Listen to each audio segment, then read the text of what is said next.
Merci à vous qui nous rejoignez sur Radio Espace, mesdames et messieurs, à vous tous à l'international.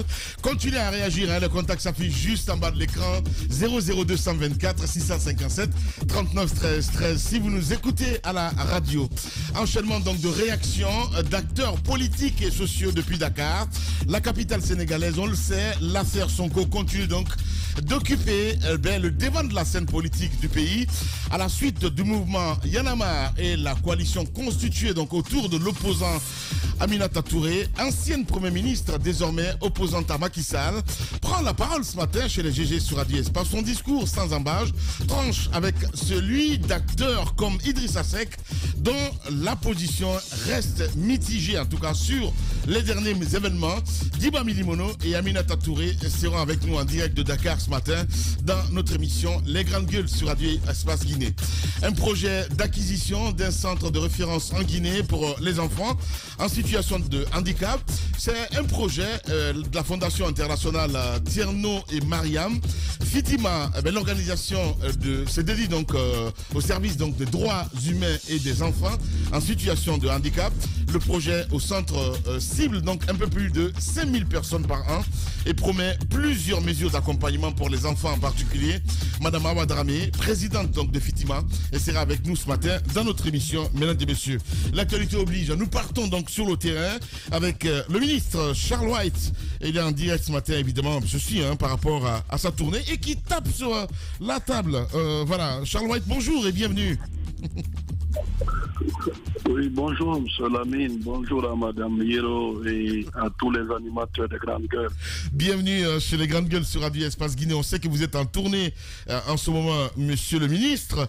Hier, patatras, évidemment, parce que ça fait à la une, en tout cas, des sites internet. Vous dites à votre... Moi, je voulais d'abord savoir, est-ce que cette tournée, est-ce que la suite de la première qui a été interrompue par moment ou c'est une nouvelle tournée que vous amorcez, Monsieur le Ministre? D'abord, je vous remercie, comme déjà vous l'avez annoncé. Je suis depuis le lundi à mini-tournée dans 3 préfectures, Boké, Bofa et actuellement la mission se trouve à Fria.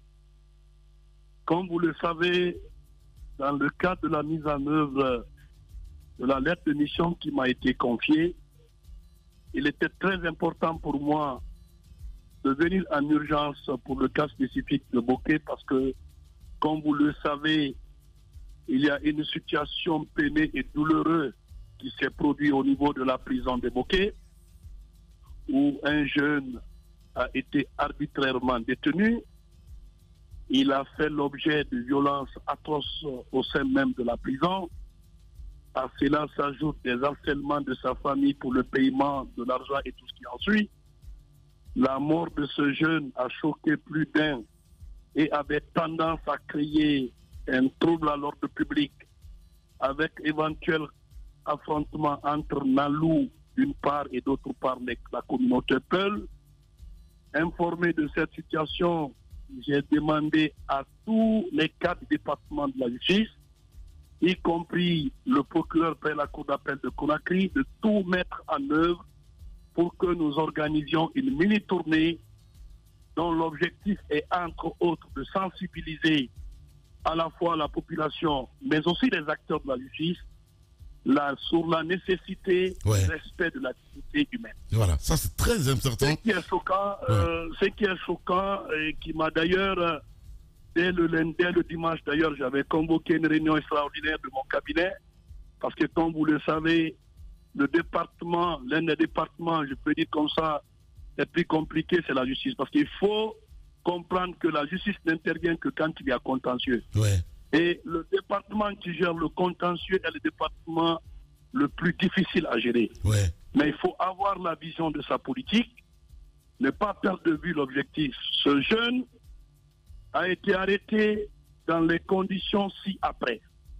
Il y a un contentieux domanial entre la famille du jeune et une autre famille de 2 communautés distinctes autour d'un problème domanial.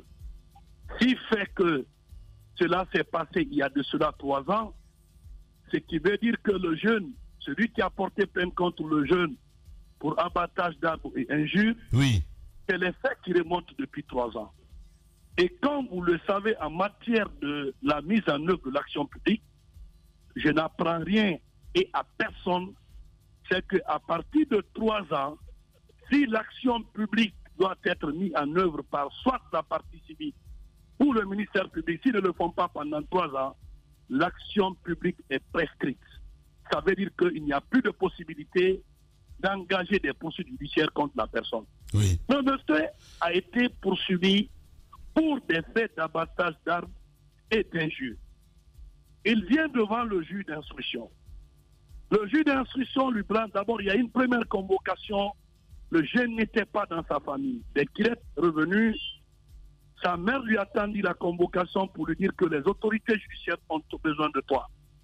Il s'est posé la question, qu'est-ce que j'ai fait pour faire l'objet de la convocation? Parce que comme vous le savez, je l'ai dit et je le rappelle à chaque moment, les officiers de police judiciaire de la République de Guinée doivent savoir que l'on ne peut pas convoquer un citoyen sans l'indiquer les motifs pour lesquels ce citoyen est convoqué. Oui. Vous n'allez pas mettre dans la formule globale et générale pour dire tout simplement vous êtes convoqué pour l'affaire vous concernant. Bien. Alors, monsieur le ministre, ce qui est incompréhensible en même temps, parce que c'est bien de rappeler un petit peu ces manquements-là. Je veux dire, si ces procureurs ou ces juges, en tout cas, connaissaient un petit peu comment ça fonctionne, il n'y aura pas tous ces dysfonctionnements-là. Parce que nous apprenons du côté de Mali, le préfet refuse de répondre, Sangala Camara, c'est son nom, il refuse de répondre à la convocation de la justice de paix. 3 fois de suite, un mandat d'amener peine à s'exécuter. Comment expliquer cela, monsieur le ministre? Bon, monsieur Lamine, je veux d'abord que vous puissiez savoir une chose. Le ministre de la Justice s'occupe de la question centrale de la justice. Oui. L'administration. Vous avez les institutions judiciaires qui sont les cours et tribunaux qui s'occupent du volet judiciaire. Mais dans tous les cas, je l'ai dit, le préfet de Kanka a comparu devant la justice. Sans aucun problème. Le préfet de Dubreka l'a fait. Ce préfet de Mali viendra devant le tribunal. Je suis formel là-dessus. L'on peut peut-être penser mais aujourd'hui... comment expliquer, monsieur le ministre, qu'il a été convoqué 3 fois de plus? Eh bien, il fait fi, il ne veut pas répondre, parce qu'on parle de détournement quand même, monsieur le ministre. De plus de 376 millions de francs guinéens. Attendez. On peut convoquer la mine 2 ou 3 fois, c'est votre droit de venir ou ne pas venir. Mais l'exigence que la loi impose suite à votre but, c'est ce qui doit être appliqué. Vous ne pouvez pas dire aux gens de ne pas transgresser la loi pénale. On n'a pas cette machine anticipative dans la conscience individuelle et collective pour dire aux gens, quand on vous convoque, il est de votre devoir de répondre à la convocation. La loi est très claire. Toute personne citée devant le tribunal et qui ne comparaît pas, quelle est la conséquence juridique? Vous n'allez pas dire pourquoi tu n'es pas venu. Vous n'allez pas mettre à commenter comme certains le font. On l'a convoqué une fois. C'est pas ce qui est important pour nous. Ce qui est important, son refus injustifié entraîne quoi sur le plan juridique? Justement. Très clair. Et pourquoi le mandat d'amener? Voilà. Il faut mandat d'amener ou mandat d'arrêt. Si ce mandat a été décerné, oui, dans les règles de l'art, 3 fois de suite, 3 fois de suite, monsieur le ministre, 3 fois de suite, ce mandat d'amener, oui, si, 3 fois de suite, hein, c'est important. Attendez, monsieur ben oui, je comprends. Monsieur Lamine, attendez. Vous avez bien fait de rappeler. Vous savez, le préfet de Dubreka, je me souviens très bien, lorsqu'il a dit qu'il n'allait pas comparaître, il sait où il a trouvé refuge. Il est parti jusque sur le Kontiki, on est parti de chercher. Il n'y a pas de raison que ce préfet dit devant la justice, au nom duquel le mandat est décerné, qu'il ne comparaîtra pas. Je vous donne ma parole qu'il va comparaître. Bien, on vous prend au mot, monsieur le ministre. Hein? Vous nous connaissez. Non, mais dans tout le monde, attends, Lamine. Moi, je ne parle pas pour vous convaincre. Moi, je parle pour le respect de la loi. Je n'ai pas besoin de convaincre quelqu'un sur ça. C'est pas la question. C'est pas la question. Moi, je n'arrive pas à comprendre. Je comprends très bien votre volonté, monsieur le ministre. Je comprends votre volonté à dire la loi, c'est la loi. Ça, c'est important. Mais je n'arrive pas à comprendre. Je le répète. Oui. Le préfet comparaîtra volontairement ou par contrainte, il le fera. Bien. Des grandes gueules. Alors, monsieur le ministre, on aimerait également vous entendre. Ils sont des hauts gradés qui sont aujourd'hui en détention parce qu'ils ont failli. On ne peut pas dire parce qu'on est préfet ou on est directeur que l'on ne peut pas répondre à une convocation de justice. Ce n'est pas possible. Très bien, monsieur le ministre.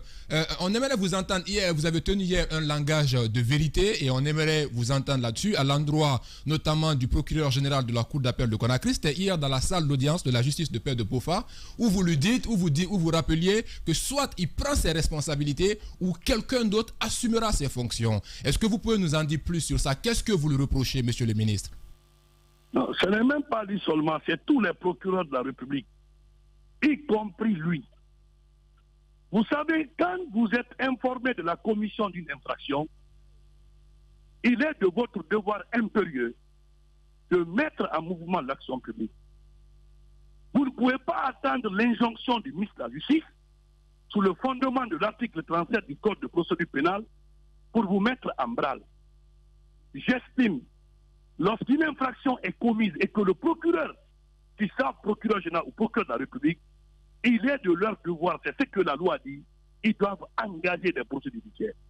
Sous réserve, bien entendu, pour les infractions dont la mise en œuvre de l'action publique est régie par la plainte préalable de la victime. C'est notamment le cas d'injure, à l'exception de l'injure faite à l'égard du président de la République, qui est une institution, mais tout le reste, le ministre n'a pas besoin de faire des injonctions à la suite desquelles il faut engager des procédures. Mais il se trouve, monsieur le ministre, que vous êtes beaucoup présent, pourquoi pas trop présent sur les dossiers au point que vous absorbez tous vos procureurs. Attendez, je ne sais pas, M. Daouda, qu'est-ce que vous appelez, vous êtes tous sur les dossiers.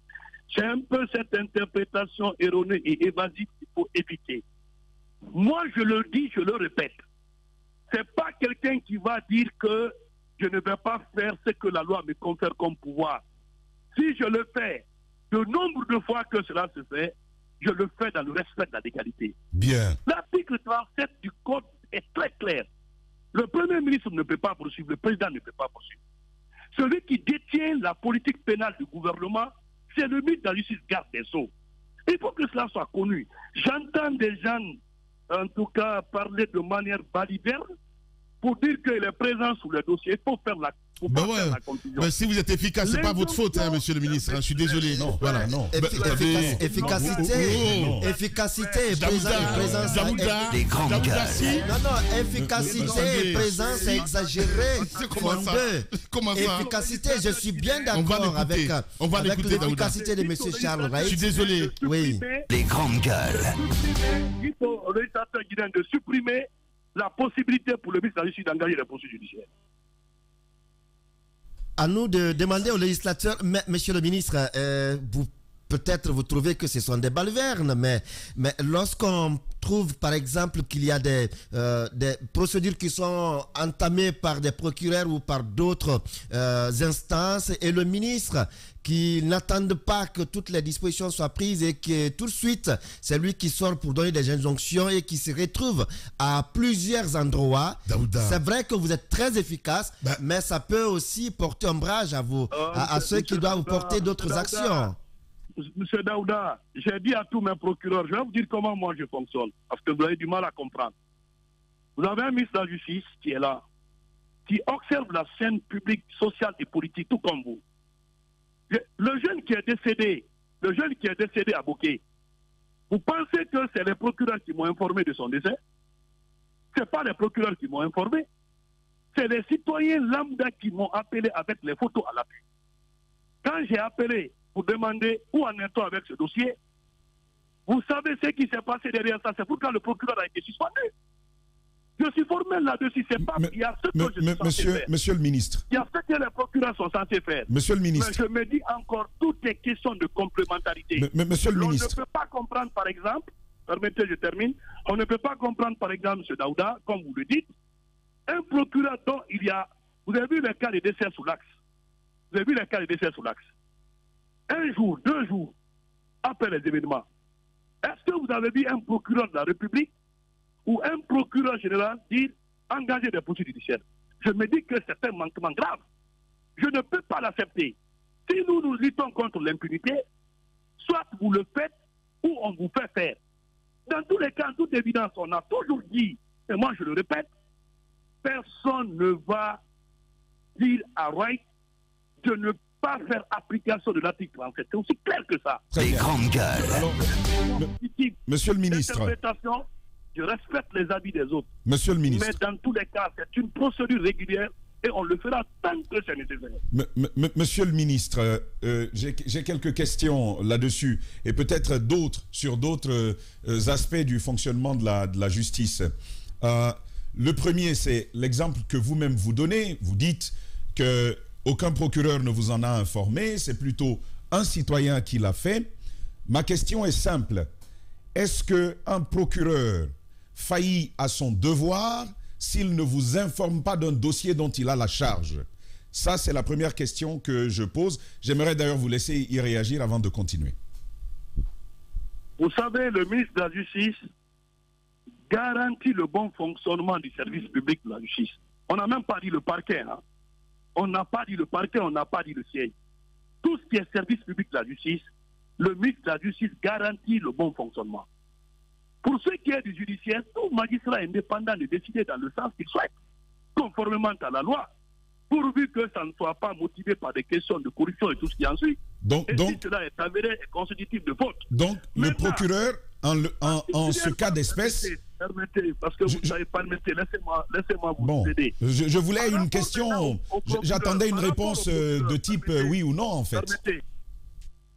Par rapport au procureur, à la différence des autres magistrats, les procureurs sont placés, les activités sont placées sous le contrôle du garde des Sceaux. Quelqu'un dont la responsabilité est placée sous votre... l'activité est placée sous votre contrôle a un devoir d'information vis-à-vis de vous. Mais votre question, s'il ne le fait pas, est-ce que cela est constitutif d'une défaillance? Je réponds oui, c'est constitutif d'une défaillance. L'appréciation maintenant de cette défaillance dépend des circonstances dans lesquelles les choses se sont passées. Dans ce cas précis, on me dira on attendait le rapport d'autopsie pour qu'on puisse vous informer, alors qu'il n'y avait aucune réquisition allant dans ce sens. Les médecins ne feront jamais l'autopsie s'il n'y a pas une réquisition. Vous dites que vous attendez le rapport alors que vous n'avez pas pris les réquisitions. Très bien. Ce n'est pas normal. Très bien. Alors, pour que... On a tiré toutes les conséquences. Monsieur le ministre, pour que ce soit clair pour chacun de nous, vous nous dites ce matin que sur chaque dossier sur lequel un procureur, donc placé sous votre autorité, travaille sur chacun des dossiers, il a obligation, étape par étape, de vous en informer. C'est ce que vous nous dites. Oui ou non? On n'a pas dit état. Il faut qu'on fasse la part des choses. Les officiers de police judiciaire sont placés sous la direction des procureurs. Ils doivent les informer. C'est ce que la loi dit. Les procureurs d'instance sont placés sous la responsabilité des procureurs généraux. Ils ont l'obligation de les informer. Je veux qu'on soit très clair. Maintenant, les procureurs généraux aussi travaillent sous le contrôle du garde des Sceaux. Ils ont l'obligation de l'informer. D'accord. Sinon, là doit être maîtrisé et compris. D'accord. Les grandes gueules. Je l'entends. Moi, je vous fais confiance. Vous êtes le ministre de la Justice. Ce n'est pas mon domaine. Et d'ailleurs, c'est l'objet pour lequel nous vous avons à l'antenne ce matin. La deuxième question, monsieur le ministre, elle est toujours d'ordre... ça touche toujours à la gouvernance de la justice. Vous êtes un ministre. Vous êtes un ministre. Et le ministre n'est pas dans l'opérationnel. Ça, c'est un principe connu. Vous êtes dans le stratégique. Vous concevez l'action au sommet. Et puis, il y a des acteurs qui interviennent dans la mise en œuvre. Mais je vais vous dire l'impression que moi j'ai. J'entends plus Charles Wright que n'importe quel procureur en Guinée, que n'importe quel juge en Guinée et que même n'importe quel avocat en Guinée. C'est une question sur l'impression finalement, monsieur le ministre. Est-ce que, permettez, je vous laisse réagir. Est-ce que c'est normal que ce soit ainsi? Parce qu'on voit ce qui se passe ailleurs. Ce n'est pas le cas. On entend moins le ministre de la Justice que les acteurs au quotidien dans la justice. C'est le sens un peu de la question de Daouda. Moi, j'ai très bien compris et je vais vous répondre.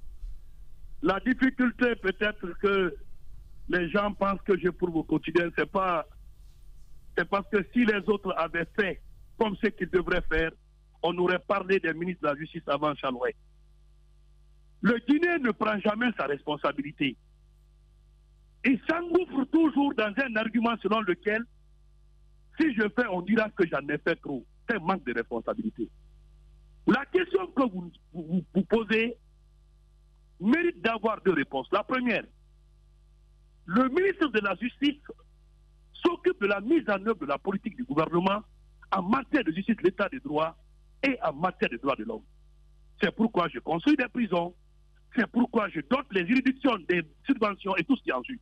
Ça, c'est le rôle purement stratégique au niveau du gouvernement. Mais de l'autre côté, la loi a pris soin de confier au ministre. C'est la différence entre le ministre de la Justice en tant que membre du gouvernement, garde des sceaux que je suis. La particularité de mes prérogatives fait que j'interviens au niveau strictement de la mise en œuvre de la politique pénale. Ça veut dire quoi? Si Cheikh Sako n'utilisait pas l'article 37 pour mettre en œuvre l'action, la politique pénale du gouvernement, si M. Mori ne le faisait pas, ils sont leurs propres raisons à eux. Mais c'est là le problème que j'ai. Non, attention. Monsieur le ministre, c'est là le problème que j'ai. Parce que, permettez, est-ce que c'est parce que les autres non, j'aimerais juste qu'on s'accorde sur le contenu. Vous avez parlé, vous avez parlé, je vous ai écouté. Bon, allez-y. Vous m'avez dit que vous me permettrez de réagir. Vous dites que Charles Red, demain ou après-demain encore, vous verrez d'autres injonctions parce que la loi le permet. Si les autres ne l'ont pas fait, je me dis ça a été quand même quelque part les raisons que seul peut vous expliquer. La deuxième chose, vous dites qu'on parle de Charles Red. Mais même vous, dans les émissions, vous prenez tout votre temps, Charles Red. Moi, je mène mes activités. Oui, mais c'est vous qui nous donnez de la matière, monsieur le ministre. C'est vous qui nous donnez... Vous nous donnez de la matière tous les matins, comme ce matin. Je suis focus sur mes objectifs. Eh ben oui. Et les différents commentaires, c'est des petits détails. Bien. Est-ce que la loi permet aux gardes des Sceaux de mettre en œuvre l'action publique du gouvernement en matière de politique? Je veux quand même... les commentaires là sont inutiles et stériles pour moi. On y reviendra, monsieur le ministre. Forcément. Monsieur le ministre. Oh, ben Dieu. J'adore cette émission. Charles White, le moteur est allumé. Les auditeurs sont prêts, nous aussi ici à la radio. Et on va en découdre dans la deuxième partie. Le Colosse à la réalisation de cette émission ce matin du côté de la régie. Merci à Mafata Sano, la reine d'Espace TV, à la régie, à Malissila, toute l'équipe. Abdourad Dramé réalise cette émission ici à la radio. On s'intéresse évidemment à l'actualité. Enchaînement donc de réactions d'acteurs, du côté de Dakar. Nous allons partir un peu plus tard là-dessus, à la capitale sénégalaise. On le sait, l'affaire Sonko continue donc d'occuper le devant de la scène politique du pays à la suite du mouvement Yanama et la coalition constituée autour donc de l'opposant Aminata Touré, ancienne première ministre, désormais opposante à Macky Sall, prend la parole ce matin chez les GG sur Radio Espace. Son discours sans embâche tranche avec celui d'acteurs comme Idrissa Seck, dont la position reste mitigée sur les derniers événements. Diba Minimono et Aminata Touré donc seront avec nous sur Radio Espace ce matin sur le coup de 11h. Et puis on revient sur cette autre actualité, un projet donc d'acquisition d'un centre de référence en Guinée pour les enfants en situation de handicap. C'est là un projet de la Fondation internationale Terno et Mariam Fitima. L'organisation donc se dédie au service des droits humains et des enfants en situation de handicap. Le projet du centre cible donc un peu plus de 5000 personnes par an et promet plusieurs mesures d'accompagnement pour les enfants, en particulier. Madame Hawa Dramé, présidente donc de Fitima, elle va intervenir ce matin chez nous sur Radio Espace Guinée. Madame Yoro, nous allons répartir évidemment sur le terrain. Charles White, que nous allons joindre dans un instant. Le temps, je ne suis pas un technicien, mon petit. Voilà, allez-y, Madame Yoro. Voilà, on va essayer de joindre donc Charles White. Oui, justement, on parlait de cette tournée. Il revient notamment sur ses prérogatives comparativement à ses procureurs. Il estime que si les gens ne jouissent pas des prérogatives que leur confère la loi, ce n'est pas de sa faute. Lui, il en jouit pleinement, il en profite pleinement. Mais c'est important de revenir. C'est pas de sa faute, il est efficace, je suis désolé. Voilà. Ça peut ne pas plaire. Tamba, Tamba, voilà. Allez, vous savez, on va repartir. Je le dis, si Charles Watt est efficace, c'est pas de sa faute, mon cher Tamba. Voilà. Mais on ne demande que ça, mais on peut être efficace dans son périmètre. Ça n'empêche pas du tout. Ça n'entame pas l'efficacité. Il est là. Monsieur le ministre, merci d'être. C'était ma question en fait. Oui, je le laisse. Voilà, c'est ça. On le laisse entre eux, madame. Monsieur le ministre, merci de vous prêter à nouveau à nos questions. Je posais la question et là-dessus, vous étiez en train de réagir. Vous expliquiez que au-delà de l'aspect managérial, où vous compreniez parfaitement que vous deviez rester dans le stratégique, vous évoquiez le pendant politique pénale de l'État guinéen, vous en aviez la responsabilité. Mais comme vous savez, monsieur le ministre, une politique est bâtie sur des programmes et les programmes sont bâtis sur des projets sur des actions. Des actions qui vont donc interpeller de la ressource opérationnelle qui va travailler là-dessus. Et pas mal d'outils sont à la disposition des supérieurs hiérarchiques, donc au sommet stratégique, pour suivre l'action, pour suivre la mise en œuvre, sans y verser permanemment. Monsieur le ministre, je reprends donc encore cette question. Ne peut-on pas veiller à la mise en œuvre d'une politique sans avoir la main à la pâte, monsieur le ministre, comme l'ont fait d'autres ministres sous d'autres cieux, et même ici en Guinée? Bon, vous avez parlé, je ne vous ai pas interrompu. Je voudrais vous prêter une oreille attentive. Monsieur Tamba, quand vous avez été harcelé parce que vous avez épousé personne, votre épouse, est-ce que vous avez vu un procureur général à l'époque inviter les partis pour des attributions administratives pour apaiser? Quand vous avez été victime des harcèlements ethno-stratégiques et que vous m'aviez appelé en tant que procureur général à l'époque, je suis intervenu pas pour vous parce que j'étais dans l'obligation de le faire. J'étais à Dubreka, président du tribunal. Tout ce que je le faisais dans l'accompagnement de mes prérogatives pour la mise en œuvre du service de la justice. Est-ce que ce que vous dites, votre raisonnement philosophique, qui n'a rien d'ailleurs de dialectique, parce que quand vous dites une politique, c'est l'ensemble des instruments, tout ça c'est philosophique. Moi, je passe sur un terrain très simple. Ça n'a rien de philosophique. On ne peut pas, s'il vous plaît. Vous avez parlé, je vous ai... Mais non, mais ça n'a rien de philosophique. Je veux qu'on s'accorde déjà là-dessus, ça n'a rien de philosophique. Non. Pour moi, c'est philosophique. Et si vous me suivez, vous comprendrez en quoi c'est philosophique. Vous avez parlé, moi je vous écoutais. Ce n'est pas un débat entre vous et moi, je suis désolé. Vous avez posé une préoccupation. Vous me laissez répondre. À l'époque, on dira peut-être en votre temps, oui, même ce ministre, pourquoi vous invitez la belle famille de M. Tamba pour... Monsieur le ministre, n'allez pas dans le dilatoire. N'allez pas dans le dilatoire. La question, elle est bien simple. Écoutez, la question, elle est bien simple. Ne nous amenez pas dans le dilatoire. C'est la famille qui vous y a invité, pas moi. Voilà. N'allons pas dans le dilatoire. Allons au sujet. Allons au sujet, monsieur le ministre. C'est bien la gestion du département. Attendez. Voilà. La question qu'il a posée, c'est très simple. Monsieur Charles Rouet est présent, c'est ça. Je suis présent en vertu de la loi. Le reste des commentaires là menacent au pôle d'or, ça c'est un problème. Ce que la loi a prévu, est-ce que je le fais conformément à cette loi? Le reste des détails et des considérations subjectives ne m'intéressent pas. Moi, la question qu'on doit se poser, est-ce que c'est qu'il le fait? Il le fait dans la légalité, dans le cadre de la loi? Ou comment il le fait? Car c'est la loi qui détermine. Ce n'est pas quelqu'un qui va dire tu es trop présent, tu es ceci, cela. Moi, je n'ai pas de leçon à recevoir de quelqu'un dans le cadre de mon travail. Est-ce que parce qu'on a dit que les procureurs de la République sont placés sous la direction des procureurs généraux, plutôt, que ces procureurs généraux sont placés sous le contrôle du ministre de la Justice, que ce ministre de la Justice n'est pas à même, au nom et en application d'une disposition légale, d'enjoindre au procureur d'engager des procédures judiciaires? C'est là la question. Est-ce qu'en le faisant de manière permanente, l'on peut estimer qu'il est présent partout?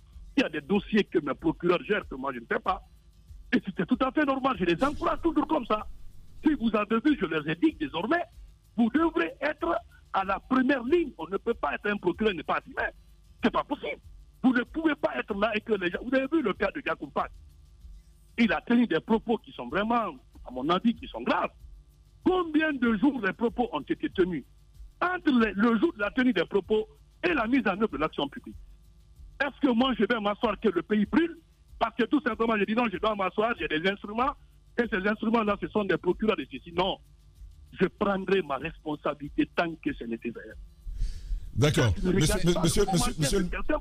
D'accord. Alors, rassurez-vous, le pays n'a pas brûlé avant vous. Je crois qu'il ne brûlera pas pendant que vous êtes là, Charles Wright. D'ailleurs, chaque fois que vous posez des actes, les commentaires. Monsieur le ministre, nous parlons du ministre de la Justice. Les commentaires sur les actes que vous posez ne sont pas tous noirs. Il y a certains qui louent la qualité, la bonté, la justesse des actions que vous prenez. Ça ne sert à rien de mettre tout dans le même sac. Maintenant, monsieur... Je n'ai même pas besoin de ça. Honnêtement parlant. Monsieur le ministre, vous en avez besoin. Quand il y a des juges... Vous en avez besoin. Lorsque vous en parlez, vous en avez besoin. Vous ne pouvez pas dire que vous n'avez pas besoin des appréciations qu'on fait. Vous ne pouvez pas dire que vous n'avez pas besoin des appréciations qu'on fait de ce que vous faites. Si vous n'avez pas besoin, vous n'en parlez pas. Est-ce qu'on peut revenir sur l'actualité sur le terrain? Quand un agent de l'État fait bien son travail, c'est en Guinée seulement on essaie de faire la publicité autour des gens. Bien. Alors, l'actualité sur le terrain, c'est par exemple... Partout il y a des récompenses, partout au monde. Allez, même dans le... Non, mais attendez. On est en train de discuter. On est en train d'échanger. Et d'ailleurs, monsieur le ministre, il ne s'agit pas... il s'agit d'appréciation. Il ne s'agit pas de louange. Ça, c'est important de le savoir. Et vous savez... que pour rien au monde, j'irai me mettre à genoux devant vous pour vous louer. Vous faites votre travail et on en apprécie la qualité. C'est tout simplement cela. Maintenant, moi je vous pose la question. Attendez, monsieur le ministre, on va s'écouter. On va s'écouter, s'il vous plaît. On sait que vous n'êtes pas un Bouddha, ça je le sais très bien. Allez-y maintenant, Tamba. Voilà. Allez-y. Il n'y a que devant Dieu que je m'inquiète. Oh Dieu. Point barre. Maintenant, je veux avancer. Monsieur le ministre. C'est mieux. Avec cette tournée. Là encore, c'est de bonne guerre pour nous aider à mieux comprendre, monsieur le ministre. Il y a eu cette première tournée et cette fois, il y a 7 autres. J'ai envie de savoir d'entrée de jeu les aspects qui vont faire l'objet de votre observation, qui vont retenir votre attention dans le cadre de cette tournée. Qu'est-ce que vous recherchez au bout de ce périple-là? Parce que derrière, il y a des observations dont j'aimerais vous faire part, monsieur le ministre. Vous voulez me demander pourquoi je viens en mission? Chaque mission a un objectif, a un but, et c'est le sens de ma question. Attendez. L'objectif pour lequel j'avais commencé à en parler, moi, je suis ministre de la Justice, je m'occupe du bon fonctionnement des services publics de la justice. Et quiconque parle du bon fonctionnement des services de la justice, je n'ai même pas besoin que cela soit sporadique ou temporaire. Si je peux le faire de manière permanente, je le ferai tous les jours. Mon objectif n'est rien d'autre que de créer un espace où les citoyens peuvent venir quand même à travers tout ce que moi je sais, des dysfonctionnements qui me sont remontés par des rapports, pour vérifier la véracité de ça, sensibiliser, divulguer les questions de droits humains et tout ce qui en suit, dans un climat apaisé et de courtoisie entre tous les acteurs qui évoluent dans le secteur de la justice. Je veux parler des acteurs de la scène pénale. Si je n'étais pas venu à Boké, est-ce que je peux savoir qu'il y a des magistrats qui réclament 8 millions avec un registre à l'appui à chaque détenu? Est-ce que si je n'étais pas venu, je pourrais savoir qu'il y a des magistrats qui recouvrent 105 millions qui ne sont pas dans la caisse? Est-ce que parce que je vais aller m'asseoir au bureau pour dire que je suis ministre de la Justice? Non, écoutez, mes objectifs, je les mène selon Parlez-nous de ce magistrat. Vous parlez de 105 millions. Dans quelles conditions vous avez découvert ce recouvrement? Comment s'est-il opéré? Très bien. Vous savez, quand je suis venu à Boké, comme je le fais, moi, mon concept, c'est quoi, au fait? Ce n'est pas tous les citoyens qui ont accès au ministère de la Justice. Il y a combien de demandes que je reçois, des demandes de rendez-vous, je ne peux pas recevoir tout le monde. Mais lorsque vous venez dans une préfecture où il y a la justice, pour que vous soyez informés de ce qui se passe, il faut créer un espace d'échange. Tout de suite là, il y a la population de Fria qui m'attendent. Ni traiter vos questions là, je serai même dans la salle. Parce que les gens ont soif de leur justice. Ils ne savent pas, à l'heure où on parle de justice boussole, que les gens commencent et continuent à les demander de l'argent. Et ils ne peuvent pas savoir. Comment je peux savoir si je ne viens pas? La dame, hier, elle est sortie avec des preuves à l'appui. Monsieur le ministre, voici le reçu. Il y a une procédure où mon mari a été... D'accord. Ça fait 1 an, mon mari est en prison. Mais... Il dit 105 millions a été déposé. Madame m'a envoyé le reçu. Et on n'est pas pu vérifier par mes services compétents que ce montant avait effectivement été payé, mais ce n'est pas au niveau de la caisse. Cette dame-là, son mari est privé de liberté, ça fait 1 an. Je vais m'asseoir là-bas pour dire que je suis ministre de la Justice. Très bien. Est-ce que les visites de mission de terrain, pourquoi les gens s'intéressent qu'un charge de ça au terrain pour faire son travail? Ça dérange qui? Très bien. Monsieur le ministre, c'est bien d'aller sur le terrain, mais en même temps, vous nous faites un aveu, et je trouve que c'est grave.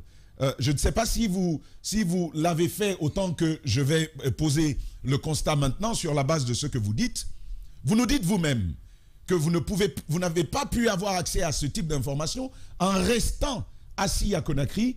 C'est ce qui a motivé votre démarche pour aller sur le terrain. Ça me pose une question.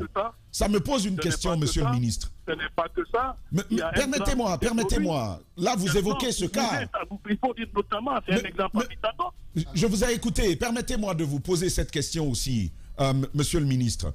Ça m'amène quand même à faire cette observation. Comment fonctionnent les process, notamment de remontée d'informations au sein de votre département? Vous y êtes depuis plusieurs mois. Permettez-moi, vous y êtes depuis plusieurs mois. Qu'avez-vous fait pour non seulement installer ces process-là, mais surtout les fluidifier? Vous avez du personnel qui est localement implanté, qui est au quotidien avec les justiciables. Il aurait été simple, monsieur le ministre, d'avoir un mécanisme de remontée d'informations. Quelle est la situation aujourd'hui et quel remède, vous, en tant que ministre, vous souhaitez apporter à cela? Les grandes gueules. Moi, j'ai un service qu'on appelle l'inspection générale des services judiciaires et pénitentiaires. J'ai ce service-là, où il y a un inspecteur, où il y a des inspecteurs. Au-delà de ça, j'ai pris une note circulaire en application des dispositions du code de procédure pour dire que tous les chefs de juridiction doivent déposer des notices mensuelles. Combien de dossiers rentrés, combien de dossiers sortis. Mais les pratiques qui sont autour de ces dossiers-là ne sortiront nulle part dans le rapport. Aucun magistrat ne dira j'ai demandé 100 millions. Ça n'apparaîtra jamais dans ces rapports-là. Pourtant, nous recevons ces rapports-là sur la base de la note circulaire que nous avons prise. Quand nous sommes venus, nous avons instauré ça. Parce que vous dites que qu'est-ce que vous faites pour la remonter? Nous l'avions fait. Ça, c'est un. Ça n'a pas suffi. Les inspecteurs qui descendent sur le terrain, je les ai fait doter de ce qu'on appelle le guide d'inspection. Dans l'histoire du ministère de la Justice, ça n'a jamais existé. Aujourd'hui, le guide des inspections existe. Le procureur sait quels sont les instruments qu'il doit utiliser pour inspecter les services de police judiciaire. Cet instrument-là, je l'ai mis en place. Donc, ça, il faut que cela aussi soit connu. Mais au-delà de tout ça, les inspecteurs qui partent sur le terrain pour collecter des données et me les remonter, aujourd'hui, au niveau de mon département, il n'y a que 2 ou 3 inspecteurs qui jouent pleinement ce rôle-là. Tous les restes là sont des magistrats qui ont des problèmes de santé. Aujourd'hui, nous sommes en train de voir comment est-ce qu'il faut envoyer des jeunes pour les permettre d'être un peu beaucoup plus stricts dans le cadre de l'inspection. Mais n'empêche, ce qui est grave, je vous donne le cas de Djegedou, par exemple. J'avais reçu un rapport d'inspection où on dit tout va bien. Moi aussi, je disais que tout va bien. Mais tenez-vous bien, ce rapport qui m'a été remonté, comme vous le dites, à supposer qu'on dit, bon, le rapport est là, tout est bon, je m'assois. C'est pas mon problème, ce qu'on me dit noir sur blanc, c'est ça. Donc, je m'en fous. Je descends sur le terrain à Guéguédou, vous imaginez? Des gens qui sont en prison, pendant combien de temps vous voyez leur corps? On est tous, personne n'a la pierre à la place du cœur, oui. Bien. Que j'appelle à tout le monde à chaque fois. Voilà. Ce monsieur, pour un bain de soleil, pour sortir un bain de soleil, il lui faut 3 millions. Bien. 3 millions pour un bain de soleil. Et puis quand quelqu'un décède dans ces conditions, qu'est-ce que les gens faisaient?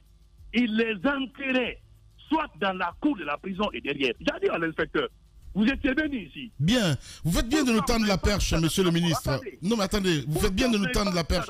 On est dans le même siège, monsieur le ministre. Il me dit tout simplement, monsieur le ministre, on n'avait pas vu ça. Voilà. Vous faites bien de nous tendre la perche, monsieur le ministre. On est dans le même siège parce qu'il y a un rapport à Kambla quand même. Hier, lundi, on en parlait dans cette émission. Oui, on parlait des conditions de détention carcérale par rapport à votre tournée. Mais avant vous, il y a eu d'autres tournées, même de vos prédécesseurs.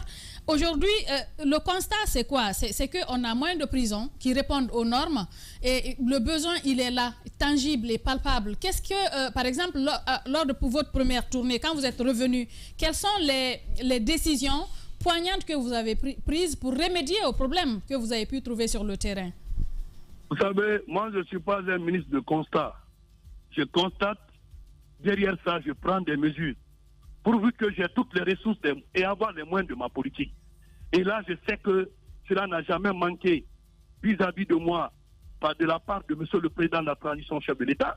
Ça n'a pas manqué en termes d'accompagnement par des autres ministres sectoriels. Parce que dans tous les cas, le département de la justice est un département stratégique de l'État où il y a des questions transversales.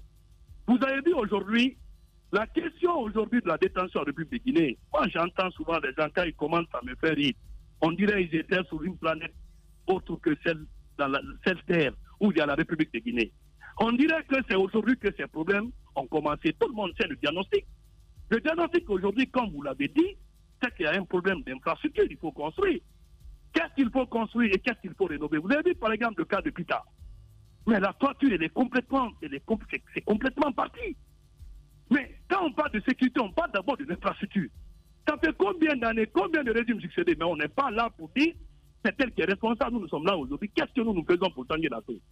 J'ai organisé la rénovation et l'extension de la maison centrale de Conakry. Vous pouvez aller voir. Ça, c'est des choses palpables. Venez aujourd'hui à Pria, où je suis. Les condamnés ou les détenus n'avaient même pas un espace. Bien.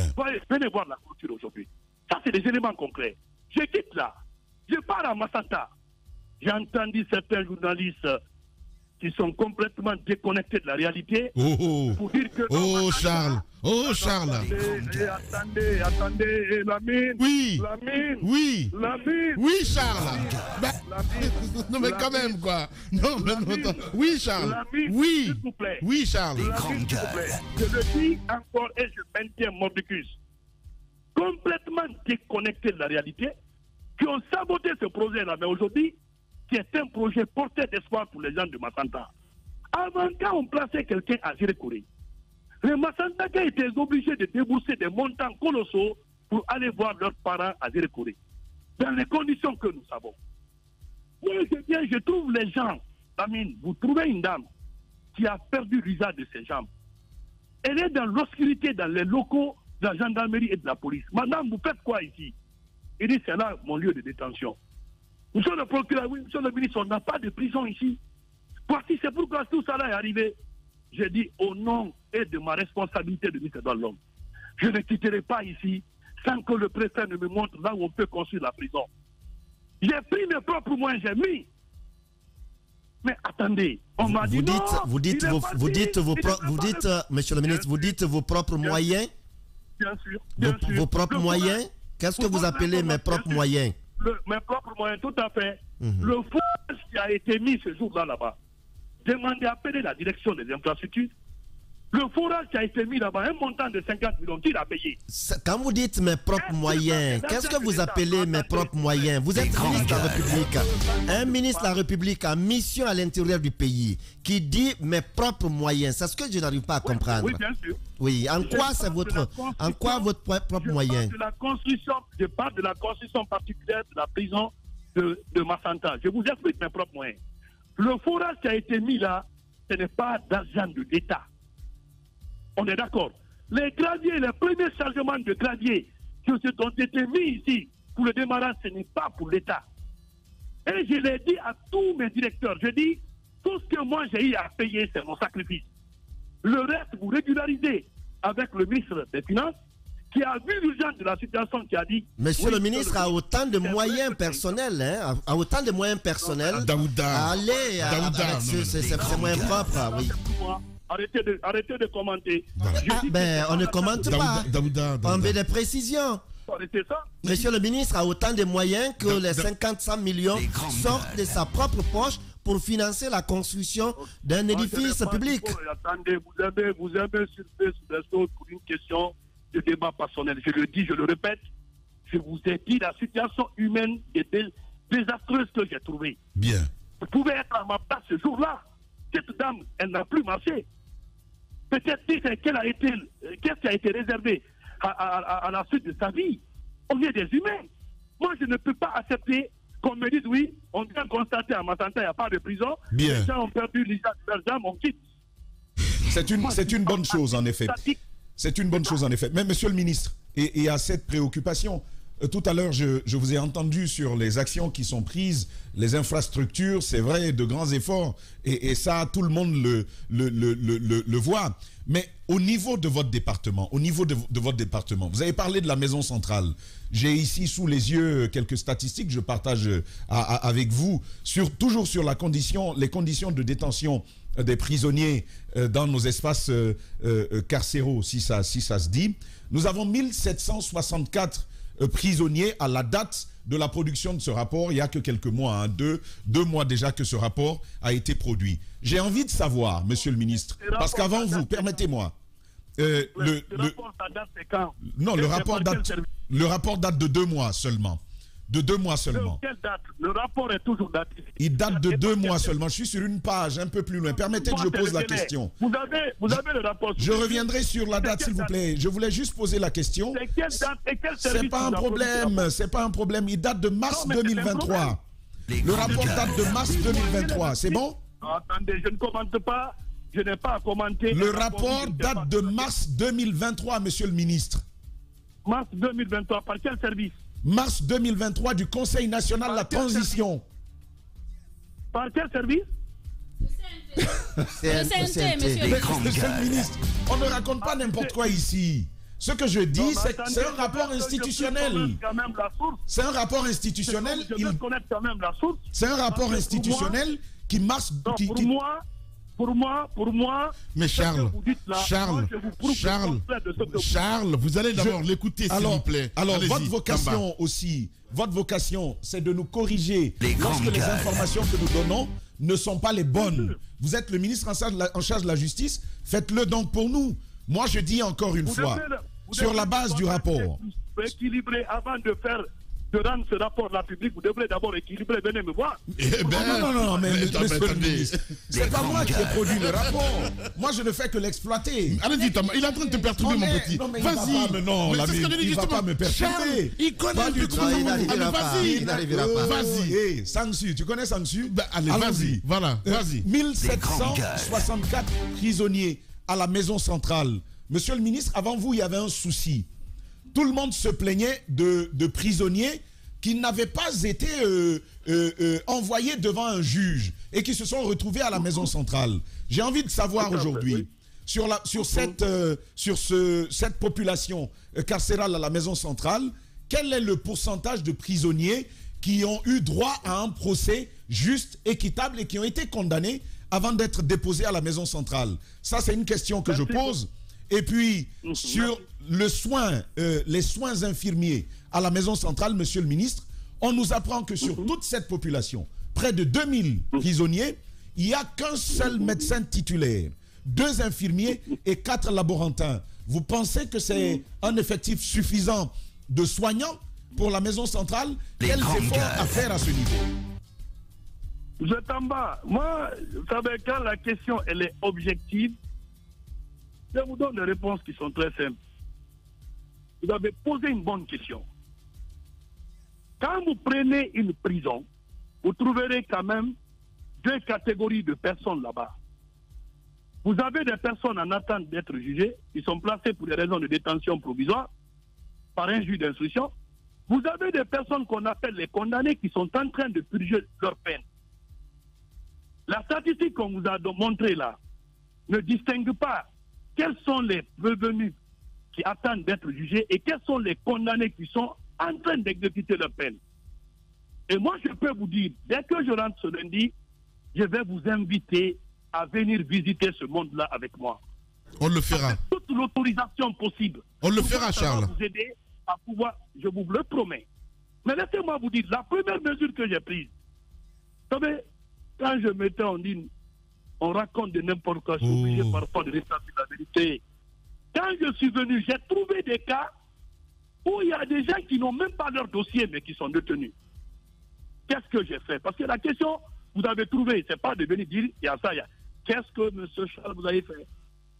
Il ne s'agit pas de dire que j'ai trouvé. Qu'est-ce que vous avez fait? Parce que vous êtes là pour trouver des solutions.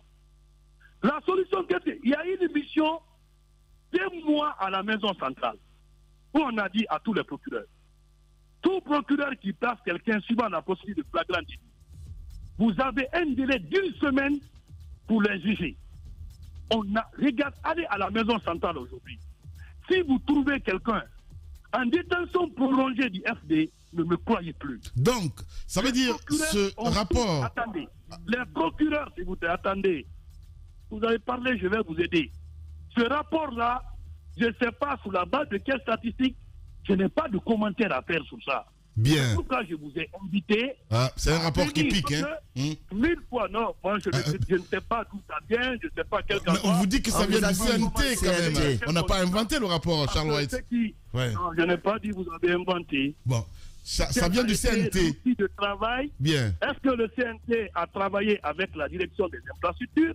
Est-ce qu'elle a travaillé avec la direction de l'administration présidentielle? Je ne sais pas. Bien. Parce que je l'avais déjà. Moi, je sais quand même que j'avais été une fois saisi par une mission du CNT qui ont dit qu'ils veulent visiter la prison. Je les ai autorisés à visiter. Ah ben voilà. Voilà. Ils m'ont dit d'aller visiter, mais dire que nous partons faire un travail de fond. Si vous venez visiter et vous venez regarder, vous quittez.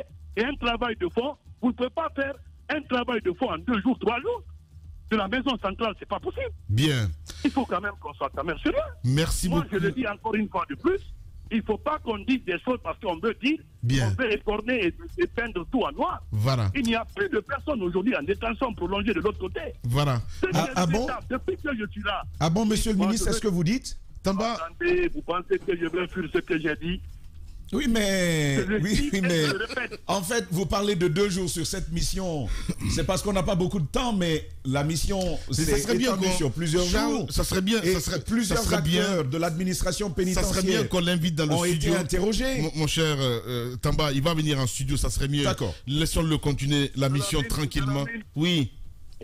Monsieur Lamine. Oui, Charles. Ce que moi je vais peut-être dire à M. Tamba, c'est que je ne suis pas quelqu'un qui fuit sa responsabilité. J'ai été la première personne à dénoncer ce qui ne va pas dans les prisons et je vais dans la résolution de ces problèmes-là. Pour votre information, un détenu doit prendre 2 repas avec la variation alimentaire. Ces sociétés-là qui ont été recrutées pour ça, ça fait plus de combien d'années je les ai trouvées ici? Mais vous partez. Ce qu'on va faire, monsieur le ministre, si vous le voulez bien, on va vous laisser continuer votre tournée. La semaine prochaine, on va partir en vacances et ça serait bien qu'on vous ait mercredi dans cette émission pour une émission XXL. Je ne peux pas vous garantir que je pourrais avoir le temps d'aller. Parce que encore, il y a d'autres trucs. Je vous informe. On va mettre Mme Yoro en mission. Non, Mme Yoro, oui, je sais, c'est elle la médiatrice. Ouais. D'accord, je comprends tout ça. Mais c'est pas grave. Tout simplement. Je m'ajoute à elle, monsieur le ministre. Je m'ajoute à Mme So. On va aller. Non, M. Daouda, vous savez que vous et moi, nous sommes des jumeaux. Merci beaucoup, monsieur le ministre, en tout cas, d'avoir accepté notre invitation ce matin. Le ministre Charles White était en direct chez les GG. Mesdames et messieurs, la semaine prochaine, on fera une émission évidemment exceptionnelle, explosive même, avec Charles White. Les grandes gueules continuent sur Espace. Tous les matins sur Radio Espace et également aussi sur Espace TV. Mesdames et messieurs, dans un instant, on parle de ce projet, évidemment. Un projet d'acquisition d'un centre de référence en Guinée pour les enfants en situation de handicap. C'est là un projet de la Fondation internationale Tierno et Marianne. Fitima, l'organisation se dédie donc au service des droits humains et des enfants en situation de handicap. On essaie de comprendre ce matin, mesdames et messieurs, le projet du centre donc cible plus de 5000 enfants, 5000 personnes par an et promet donc plusieurs mesures d'accompagnement pour les enfants en particulier. Nous allons essayer de partir dans un instant avec l'invité évidemment qui va nous rejoindre dans ce studio. Et sinon du côté de Dakar avec Diba Minimono, si vous le souhaitez, du côté de la régie. Je ne sais pas si on a la liaison avec Dakar, le temps pour la régie évidemment de nous mettre évidemment Diba dans ce studio. Voilà mon cher Caps, on a écouté Charles White qui était en direct. Charles qui est revenu sur beaucoup de sujets. Oui, effectivement Lamine, on a écouté Charles qui est bien entendu revenu sur beaucoup de sujets, mais encore une fois il y a quand même un certain nombre d'éléments qu'il faut relever, Lamine, qui à mon sens sont des éléments très importants et très pertinents. Vous savez, Charles, souvent il le dit, on reproche à Charles d'être trop présent, et il cherchait à justifier par le fait que si ces procureurs qui sont censés faire le travail ne font pas le travail, il ne peut pas s'asseoir dans son bureau et voir les choses ne pas se faire. Mais comme il a une responsabilité, c'est lui qui met ces procureurs-là à ces postes-là. Quand on n'est pas satisfait de leur travail ou qu'ils ne sont pas en train de faire le travail pour lequel ils sont à ce poste-là, il est bien entendu de sa responsabilité de le faire remplacer. Et c'est ce qui se doit que de se mettre à faire le travail à leur place. Mais il faut rappeler également à ces procureurs qu'ils ont tous vu le passage du ministre Charles quand il était procureur. C'est quelqu'un qui ne se laissait pas faire, et c'est justement à ce moment-là qu'il a pu convaincre l'opinion du fait qu'il faut qu'il passe ministre, et il a pu montrer la nécessité qu'il peut vraiment prouver en tant que ministre. C'est ce qui lui a permis d'être là-bas. À ces procureurs aussi de jouer leurs responsabilités. On a vu le ministre Charles, quand il était procureur, demander au ministre de faire attention par rapport à ses actes. On lui a vu ce qui s'est passé entre lui et l'ancien ministre de la Justice, entre Charles et le ministre de la Sécurité, entre Charles et même la présidence de la République à travers le secrétaire général et même avec le haut commandant de la gendarmerie nationale. On a vu ces choses, Bala Samoura notamment. Donc à ces procureurs aussi de jouer pleinement leur rôle. Vous savez, on a tellement reproché à l'actuel procureur Yamoussa, le procureur spécial, le procureur de Conakry, le procureur général plutôt, on l'a reproché tellement à ce qu'il ne se bouge que sauf quand Charles prend des injonctions. C'est quand Charles prend des injonctions aux fins de poursuite que le procureur général, lui aussi à son tour, fait exécuter les non-dits à ces niveaux CAPS, c'est que parfois on a des informations.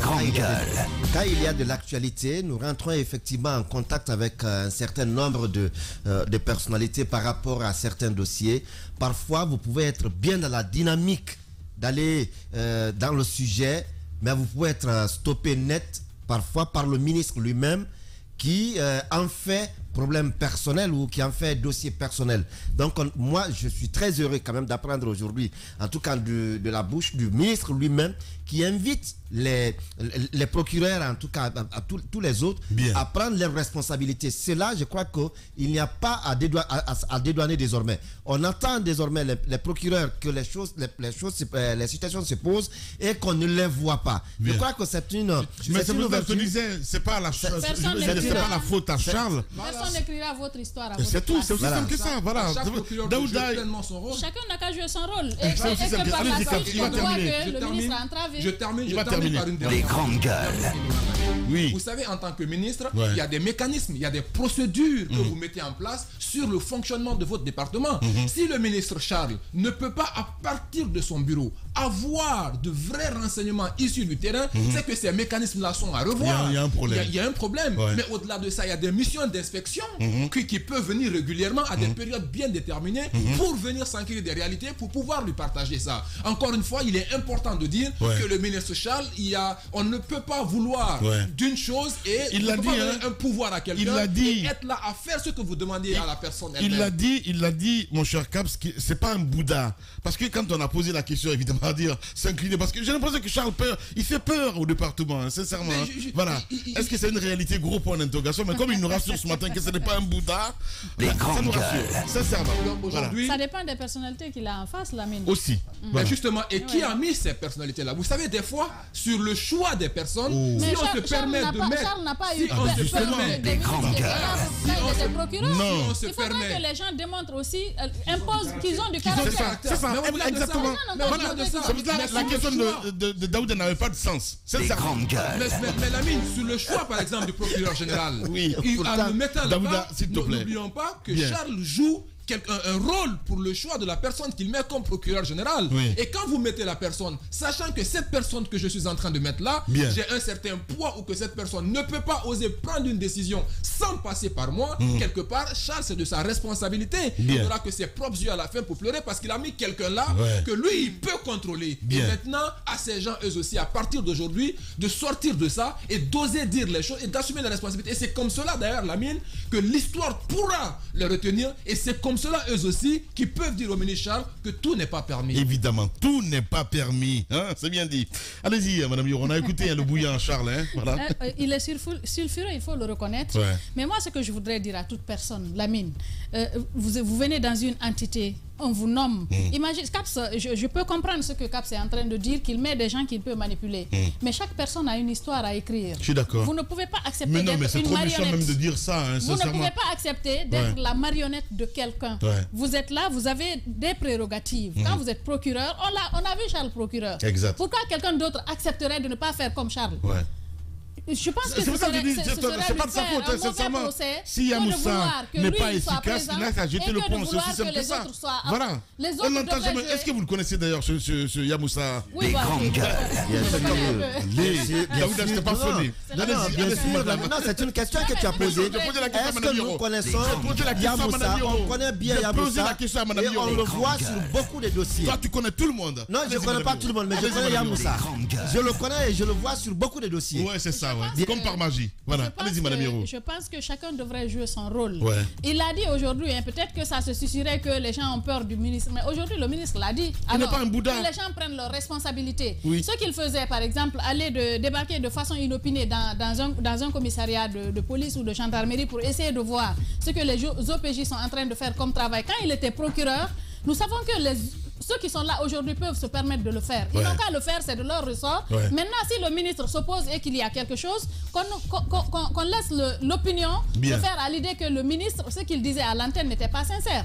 Mais chacun doit écrire son histoire, chacun doit imposer son caractère à un moment donné, qu'on ne laisse pas marcher dessus, qu'on ne se laisse pas marcher dessus justement parce que vous voulez garder le poste. Ne gardez pas le poste. Faites le travail pour lequel vous êtes là et essayez de rentrer dans l'histoire de la plus belle des manières. Mais si vous voulez juste être à un poste comme une sorte de figurine, je pense que vous devenez un béni oui-oui. Vous attendez qu'on vous donne des injonctions pour prendre des décisions. Au lieu d'attendre que le ministre fasse des injonctions, prévenez, anticipez vous-même, allez-y à la tâche et on vous verra à l'œuvre. Voilà, faites comme Charles White, c'est aussi simple que ça. Démarquez-vous. Voilà, allez-y, Daouda Mohamed. Non, moi je le disais quand Caps intervenait tout à l'heure. J'ai dit, désormais, c'est comme carte blanche pour aussi bien pour le procureur de Conakry que pour le procureur de Cancan et les autres procureurs de la République. Parce qu'on n'aura plus d'excuses à dire que le ministre nous a bloqué net dans cet élan ou ceci ou cela. Que chacun joue le rôle qui est le sien. Je suis d'accord. Charles l'a fait. Et peut-être même pas en arrivant ministre aujourd'hui, mais quand même il l'a fait et c'est là, on retient cela de lui.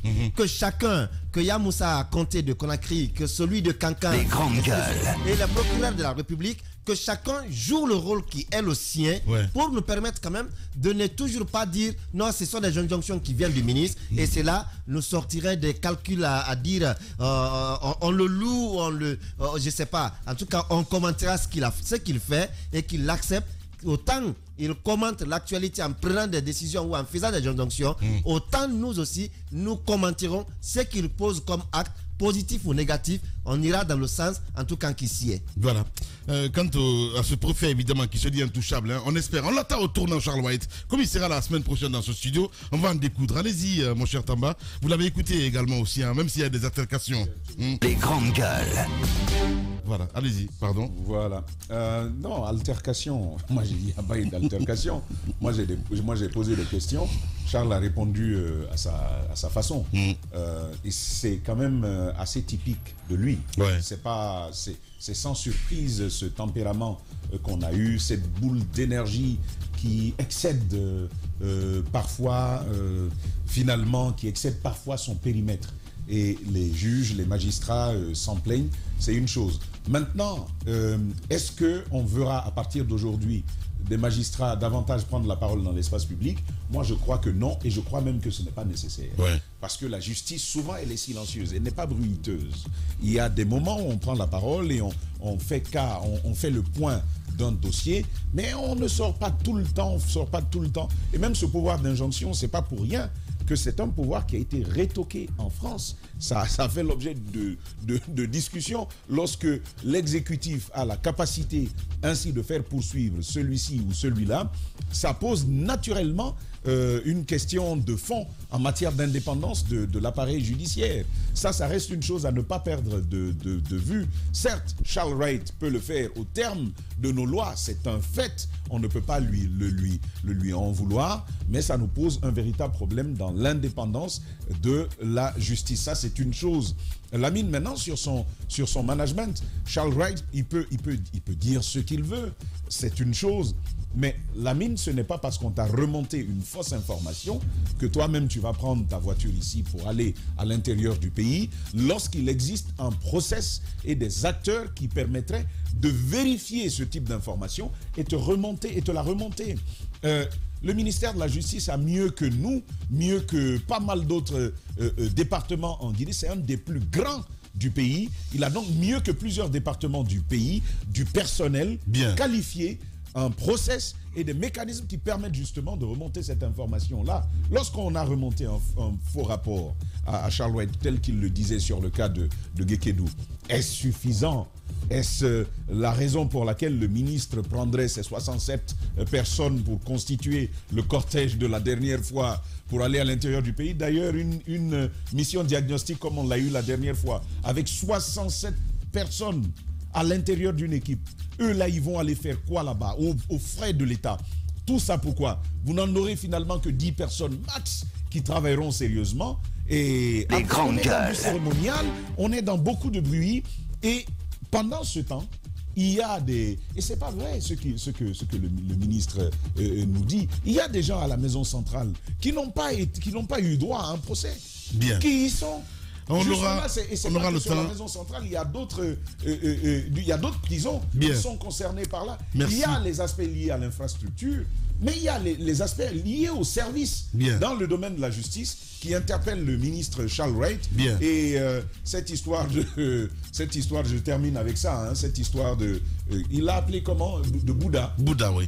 Il dit qu'il n'est pas Bouddha. Ça m'a bien fait rire, déjà de penser qu'on va le louer. S'il y a des gens là-bas qui le louent, qui se mettent à genoux devant lui, ça dépend de à combien chacun se vend dans la vie. Bien. Quel prix tu te donnes? Tamba. Tu te vends comme tu veux. Merci beaucoup, mon cher ami. Voilà, vous restez avec nous sur Radio Espace. Dans un instant, on s'intéresse à ce projet avec notre invitée, Madame Awa Dramé, présidente donc de Fitima. Elle est notre deuxième invitée ce matin.